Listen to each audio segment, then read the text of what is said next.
put your motherfucking hands together for one of the loudest niggas out of St. Louis. Yeah. Hey, whoa. Fuck that. Start over. Look, whenever y'all see me do this shit right here, I mean that shit. So when I come with it, I need y'all to be like, okay, he for real. Cause this nigga, don't nobody do this shit unless they mean it. So everybody, put your motherfucking hands together for my nigga Beezy The Bruh, baby. It's your boy Beezy The Bruh. Blow my niggas feel the same. Rookie of the year, I'm about to kill the game. Beezy The Bruh just got through performing the INBG third series. Who you rolling with, my nigga? I'm not Beezy gang. I'm not Beezy gang. My name is Beezy The Bruh, hip-hop artist born and raised in St. Louis, Missouri. I've been pretty much in love with music my whole life. This past year presented itself with many opportunities for growth, not only as an artist, but as a man. Every success story has some beginnings. This is mine. Music always been like a part of my life, so even from my grandma playing the piano, or my great grandma, my auntie singing the choir, so it's always been around me, even as a child. But he was actually born into music. Between his father and I, both of us love music. I kind of picked up instruments at a young age. I would say somewhere between about 10 and 12, because he was playing instruments. Drums, piano, trumpet. So he played the piano, and I played the drums, and playing the xylophone, which I thought was the most impressive. I was always had that ear for music. I always loved it. So then I started writing. I got into poetry, 8, 9, and that carried me over. And it really didn't evolve into rapping, that soon. But what's funny is I never rapped. So like everybody, like middle school, everybody rapped. It was a big thing. He would do stuff on Fruity Loops, and he and my cousin, my daughter, they would be making up their little raps in my grandmother's basement. But that was all in fun.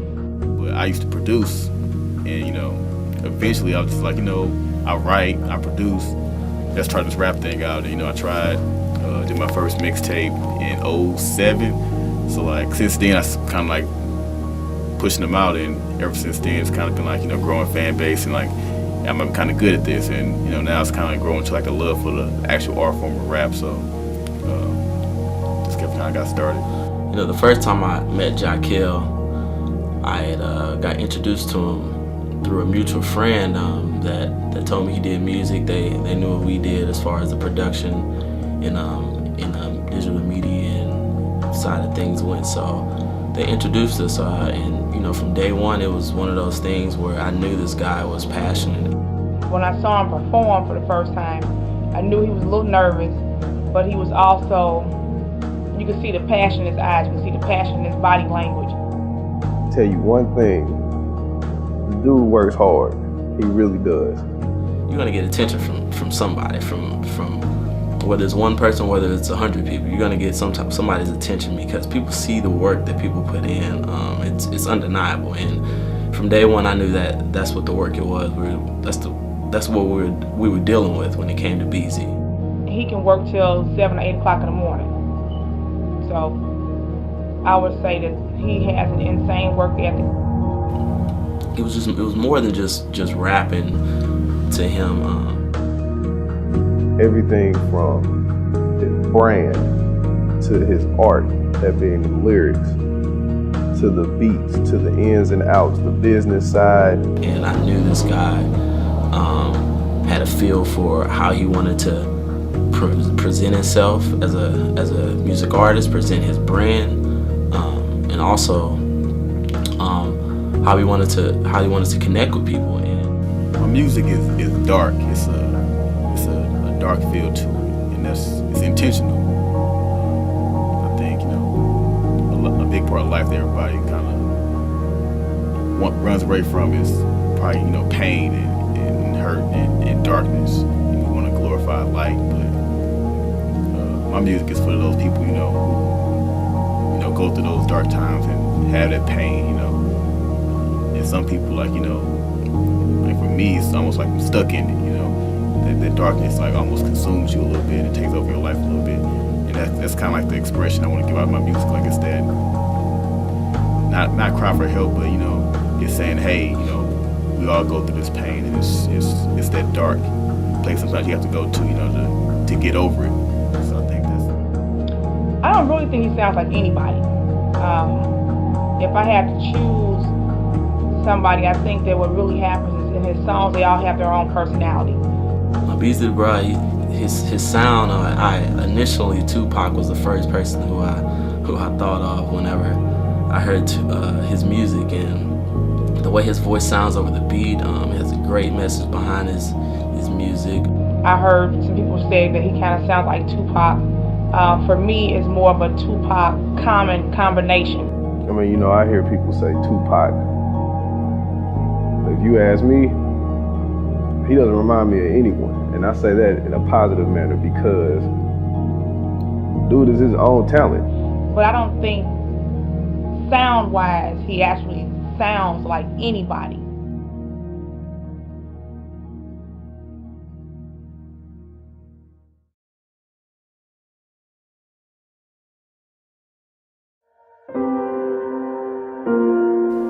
People compare me all the time to other artists, and you work towards building your own brand of music, but it doesn't bother me. I've been compared to Big Sean, Kid Cudi, even Tupac. But my musical influences range, you know, pretty vast, from grunge rock to old school soul, blues. But my biggest influence was always life.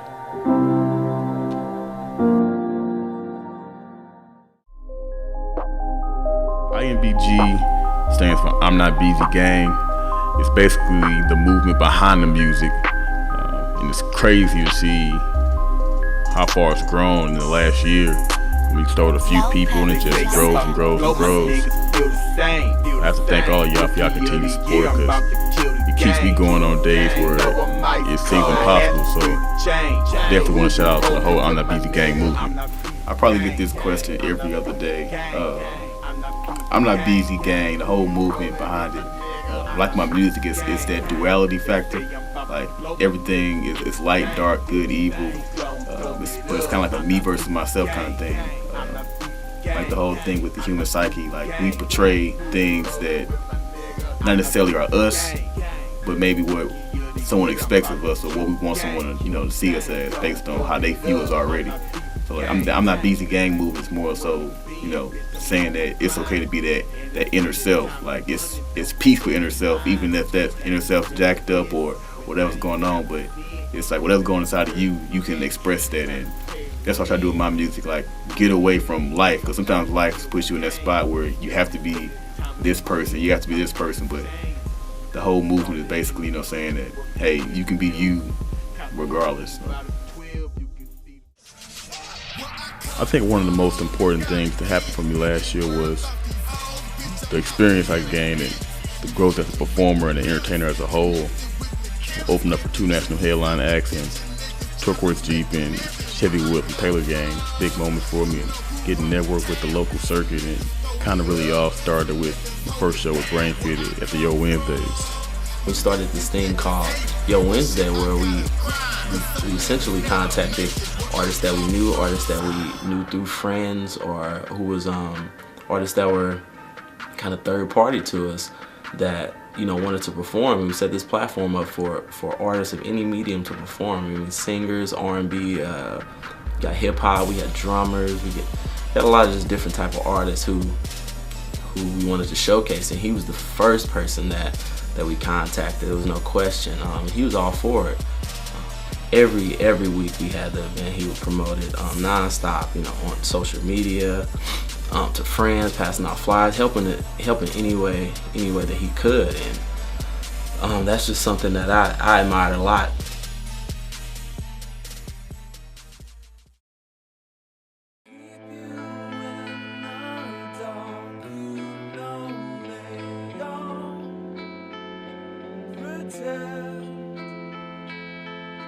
Keep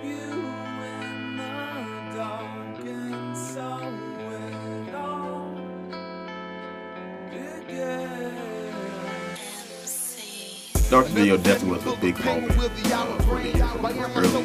But the thing about the Darkness video is that video is like planned out probably 6-8 months in advance. So that song after the project Black Friday in January 2012. So when the video was shot, this is January 2013. So everything was kind of like, it's weird how timing works with it. So we did the video February, released the video, hitting up blogs, trying to get it out. Wasn't getting that much, response to it. It hit World Star. Did about 14, 15,000 that first day. So right now it's like 18,000, but the response I got after that was like, crazy, like the support, phone calls, text messages, all of that. And it kind of just like pushed everything forward from the momentum, landed shows, those shows, landed more shows, and kind of like pushed me a year forward. So it was definitely like a big moment for me.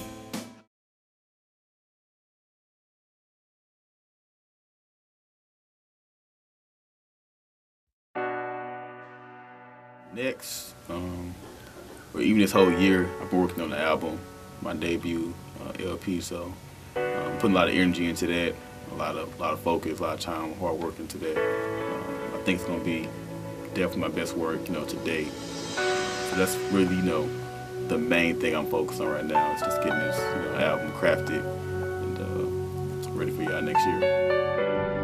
It's been exciting. It's been exciting to watch. It's been exciting to just see how other people are responding to his music. It's been exciting for me to even watch the development and be able to see where he's grown as an artist, to see his passion take on not just the artistic side, but also looking at the business side. So it's been exciting just to be able to see where he's come from and to just kind of imagine where he's going.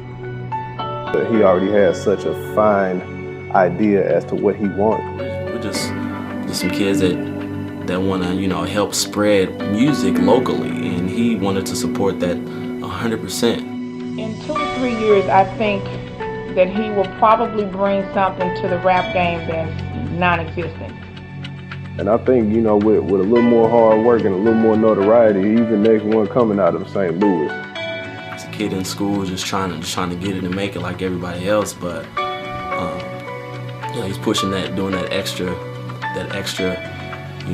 putting an extra couple hours in the gym to make himself stand out just that much more. So, plain to say, anything that comes his way, he deserves it.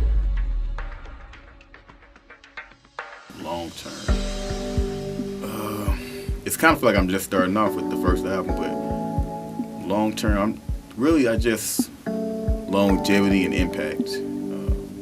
I don't want to overstay my welcome. I know this music game's not, it's not a marathon. Really, it's really a race, and really just want to, as long as I'm here, my impact be felt. And I think, when your impact is starting to fade, that's when it's time for you to go, or time to rewrite the recipe. But my really long term goal is to really have that impact, look back not only just musically, but to use that, spotlight from music to do other things, in the community, likewise. So Beezy The Bruh, I'm glad met a cool, humble, hardworking kid like that from St. Louis. That's just what I can say about him. He's just a great person. Just a great mind, and his brand is what he wants to push. And when you got something like that, that's 100% on your mind, and that you want to do. That's what he's doing, is just pushing his brand. And I definitely commend him for that one. Definitely. I'm not Beezy The Bruh. You're your own man, dude. I'm proud of you. It's good to see you grow. Good watching you grow as an artist even more. Keep going, keep pushing hard, man. Keep that work ethic up. Hate love. My congratulations to you. 2013 was one hell of a year, full of ups and downs. But I want to thank everybody who played a part in my success and all the continued support. With the debut album coming in 2014, the sky's the limit. Dreams do come true, but only if you make them. Every success story has its beginnings. This is mine. INBG gang. Gang. Do it. INBG gang. Say it louder.